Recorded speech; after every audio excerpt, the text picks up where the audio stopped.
بسم الله الرحمن الرحيم. السلام عليكم ورحمة الله وبركاته. إن الحمد لله نحمده ونستعينه ونستغفره ونؤمن به ونتوكل عليه ونعوذ بالله من شرور أنفسنا ومن سيئات أعمالنا، والصلاة والسلام على سيدنا محمد خير من نطق بالصواب وأفضل من أوتي الحكمة. أما بعد، حاضرین و ناظرین، یہ درس نمبر 859 ہے، 859، اور آج سورہ یونس کی 2 آیتوں کی تلاوت اور تشریح کی جائے گی، آیت نمبر 42 اور 43، 42 and 43۔ چلیے سب سے پہلے ان 2 آیتوں کی تلاوت کرتے ہیں، لفظی ترجمے اور ترجمے کے بعد تشریح کرتے ہیں۔ اعوذ باللہ من الشیطان الرجیم، بسم اللہ الرحمن الرحیم۔ ومنهم من يستمعون إليك أفأنت تسمع الصم ولو كانوا لا يعقلون ومنهم من ينظر إليك أفأنت تهدي العمي ولو كانوا لا يبصرون۔ صدق اللہ العظیم۔ لفظی ترجمہ یوں ہے، ومنهم، اور بعض ان میں سے، من، وہ ہیں جو، یستمعون، کان لگاتے ہیں، الیک، آپ کی طرف، افأنت، کیا پھر آپ، تسمعو، سنا سکتے ہیں، الصم، بہروں کو، ولو، اگرچہ، کانو، ہوں وہ، لا یعقلون، عقل نہیں رکھتے۔ ومنہم، اور بعض ان میں سے، من، وہ ہیں جو، ینظرو، دیکھتے ہیں، الیک، آپ کی طرف، افانت، کیا پھر آپ، تہدی، راہ دکھا سکتے ہیں، العمی، اندھوں کو، ولو، اگرچہ، کانو، ہوں وہ، لا یبصرون، نہیں دیکھتے۔ ترجمہ یوں ہے، اور ان میں بعض ایسے ہیں کہ تمہاری طرف کان لگاتے ہیں تو کیا تم بہروں کو سناؤ گے اگر کچھ بھی سنتے سمجھتے نہ، اور بعض ایسے ہیں کہ تمہاری طرف دیکھتے ہیں تو کیا تم اندھوں کو راستہ دکھاؤ گے اگرچہ کچھ بھی دیکھتے پالتے نہ۔ ان 2 آیتوں میں 4 باتیں بتائی گئی ہیں۔ پہلی بات، اور ان میں کچھ ایسے بھی ہیں جو تمہاری باتوں کو بظاہر کان لگا کر سنتے ہیں مگر دل میں حق کی طرف نہیں رکھتے، اس لیے در حقیقت بہرے ہیں۔ دوسری بات، تو کیا بہروں کو سناؤ گے چاہے وہ سمجھتے نہ ہوں۔ تیسری بات، اور ان میں سے کچھ وہ ہیں جو تمہاری طرف دیکھتے ہیں مگر دل میں انصاف نہ ہونے کی وجہ سے وہ اندھوں جیسے ہیں۔ چوتھی بات، تو کیا تم اندھوں کو راستہ دکھاؤ گے چاہے انہیں کچھ بھی سجھائی نہ دیتا ہو۔ بزرگان محترم، رسول رحمت صلی اللہ علیہ وسلم سے یہ بات کہی جا رہی ہے کہ ان جھٹلانے والے مشرکوں کا جو موقف آپ کے بارے میں ہے اس پر آپ تعجب نہ کریں۔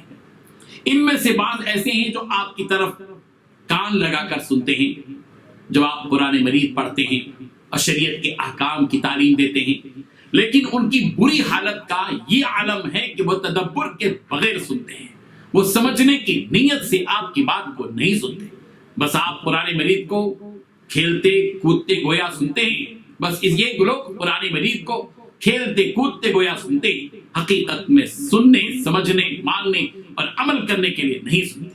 سورہ انبیاء کی آیت نمبر 2 اور 3 میں بھی ان کی اس حقیقت کو یوں بتلایا گیا ہے، مَا يَأْتِيهِم مِّن ذِكْرٍ مِّن رَّبِّهِم مُحْدَثٍ إِلَّا اسْتَمَعُوهُ وَهُمْ يَلْعَبُونَ لَاهِيَةً قُلُوبُهُمْ۔ جب کبھی ان کے پروردگار کی طرف سے نصیحت کی کوئی نئی بات ان کے پاس آتی ہے تو وہ اسے مذاق بنا کر اس حالت میں سنتے ہیں کہ ان کے دل فضولیات میں منہمک ہوتے ہیں۔ اللہ تبارک و تعالیٰ رسول رحمت صلی اللہ علیہ وسلم سے سوال فرما رہے ہیں کہ أَفَأَنْتَ تُسْمِعُ الصُّمَّ وَلَوْ كَانُوا لَا يَعْقِلُونَ۔ پیغمبر، کیا آپ بہروں کو سنا دیں گے اگرچہ وہ سمجھ بھی نہ رکھتے ہوں؟ یعنی آپ اس قوم کو، جس قوم نے آپ کی باتوں کو سننے کے لیے اپنے کانوں کو بہرا بنا لیا ہو، نفع بخش طور پر سنا نہیں سکتے، اور ان کا حال یہ ہے کہ جو کچھ یہ سنتے ہیں اس کو سمجھنا نہیں چاہتے اور نہ ہی اس کے معنی اور مطلب کو جاننا چاہتے۔ اگر وہ سمجھنے اور جاننے کے لیے سنتے تو ان کو ضرور نفع ہوتا۔ یہ ایک حقیقت ہے کہ نفع بخش سننا تو اسی کے لیے ہے جو حقیقت میں سنے اور سننے کا ارادہ کرے۔ اگر ایسا نہیں ہے تو اس کا مطلب یہی ہے کہ وہ حقیقت میں بہرا ہے۔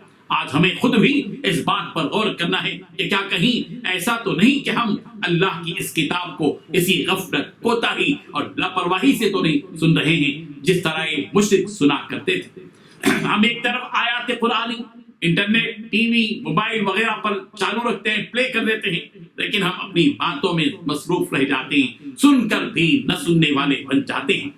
اللہ تبارک و تعالیٰ کی آیات کے ادب و احترام اور اس کے کلام الہی ہونے کی وجہ سے اس کا تقاضا یہ ہے کہ ہم ان آیات کو غور سے سنیں، سمجھنے کی نیت سے سنیں اور عمل کا جذبہ دل میں رکھیں۔ ہم مسلمانوں پر بالخصوص اپنے اس ملک میں جہاں ہمارے اطراف و اکناف غیر مسلم بھائی ہزاروں لاکھوں کی تعداد میں ہیں، ان تک ان آیات کے پیغام کو ان کی زبانوں میں اور ان کے سطح پر پہنچ کر آسان لب و لہجے میں پہنچانا ہے۔ آخر یہ کام کون کرے گا؟ اس کے بعد یہ بات کہی جا رہی ہے وَمِنْهُمْ مَنْ يَنْظُرُ إِلَيْكَ أَفَأَنْتَ تَهْدِي الْعُمْيَ وَلَوْ كَانُوا لَا يُبْصِرُونَ۔ اور ان میں سے بعض وہ ہیں جو اے پیغمبر آپ کی طرف دیکھتے ہیں، کیا آپ اندھوں کو راہ بتا دیں گے اگرچہ وہ دیکھتے بھی نہ ہو۔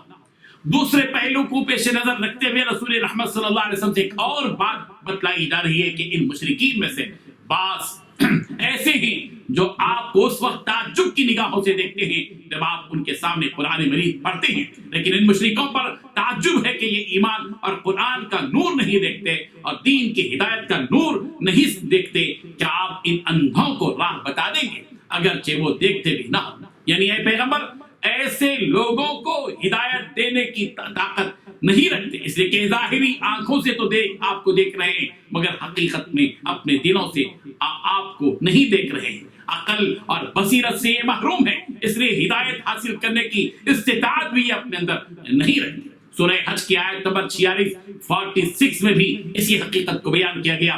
افلم یسیروا فی الارض فتكون لهم قلوب يعقلون بها أو آذان يسمعون بها فإنها لا تعمى الأبصار ولكن تعمى القلوب التي في الصدور۔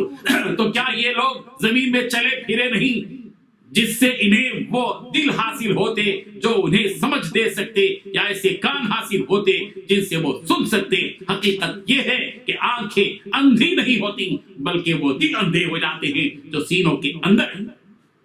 خلاصہ کلام یہ ہے کہ پیغمبر آپ ان کو اس لیے ہدایت دینے کی استطاعت نہیں رکھتے کہ ان میں فہم و فراست اور ہدایت حاصل کرنے کی استعداد و صلاحیت ہی نہیں ہے۔ ان کی مثال اس شخص کی سی ہے جس میں حقیقت میں سننے کی صلاحیت کا فقدان ہے، اس میں دیکھنے کی صلاحیت کا بھی فقدان ہے، اس لیے کہ سننے اور دیکھنے کا فائدہ نفع حاصل کرنا ہے۔ جب وہ نفع ہی حاصل کرنے کو تیار نہیں ہے تو ان کے یہ حواس معطل اور بیکار ہو چکے ہیں۔ آنکھ رکھ کر بھی وہ اندھے ہیں اور کان رکھ کر بھی وہ بہرے ہیں۔ اس حقیقت کو سورہ قاف کی آیت نمبر 37 میں یوں بیان کیا گیا ان فی ذلک لذکری لمن کان له قلب او القى السمع وهو شہید۔ یقیناً اس کتاب میں اس شخص کے لیے بڑی نصیحت کا سامان ہے جس کے پاس دل ہو یا جو حاضر دماغ بن کر کان دھرے۔ اس آیت سے یہ بھی معلوم ہوتی ہے کہ ہر رسول کی ذمہ داری حق بات کو لوگوں تک پہنچا دینا ہے۔ ان کا کام قوموں کو ہر برے کام کے برے انجام سے ڈرانا اور ہر اچھے کام کی خوشخبری دینا ہوتا ہے۔ نبی کا کام دلوں میں ایمان کا بیج بونا اور دلوں میں ہدایت کی کاشتکاری کرنا نہیں ہے۔ نبی اور رسول کا کام عمدہ انداز میں حکمت کے ساتھ حق بات کو لوگوں تک پہنچانا ہے۔ جس طرح اس شخص کو سنانے کی اس رسول میں طاقت نہیں جس نے سننے کی صلاحیت ہی سے اپنے آپ کو محروم کر لیا ہو، اور جس نے دیکھنے کی صلاحیت سے اپنے آپ کو محروم کر لیا ہو، وہ رسول ان لوگوں کو ایمان کی توفیق دینے کی طاقت نہیں رکھتا جبکہ وہ کفر ہی پر رہنے پر اصرار کر رہے ہوں۔ اللہ تبارک و تعالیٰ ان حقائق کو سمجھنے کی توفیق عطا فرمائے۔ وآخر دعوانا الحمد للہ رب العالمین۔